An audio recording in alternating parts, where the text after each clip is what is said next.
दिखाती है। और इसी मार्मिक खोज के साथ इस हादसे में जान गंवाने वालों का कंफर्म्ड आंकड़ा 9 तक पहुंच गया। 9 जानें जो बस पल भर में खत्म हो गई।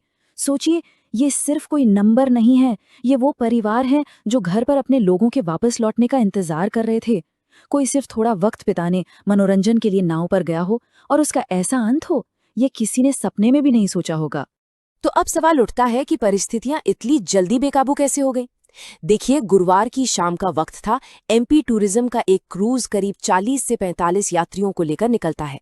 सब कुछ एकदम नॉर्मल लग रहा था, लेकिन फिर कुछ ही पलों के अंदर मौसम ने अचानक करवट ली।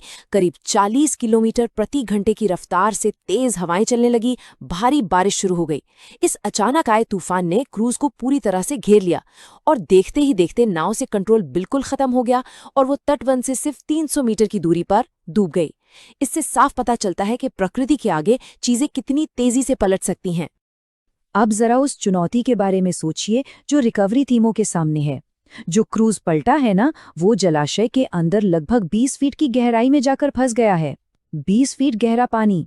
इतने गहरे और मटमैले पानी में इतने बड़े ढांचे तक पहुंचना, ये कोई आसान काम नहीं है। गोताखोर, नावें और भारी मशीनरी सब लगातार इसी जद्दोजहद में लगे हैं कि किसी तरह उस क्रूज के अंदर तक पहुंचा जा सके या उसे किनारे की तरफ लाया जा सके। इस पूरे हादसे की भयावहता को एक और कहानी से समझते हैं। खमरिया की ऑर्डिनेंस फैक्ट्री का एक बड़ा परिवार, लगभग 15 लोग एक साथ इस क्रूज पर छुट्टियां मनाने गए थे। 15 सदस्य, लेकिन अब तक जो खबर आ रही है वो बहुत डराने वाली है।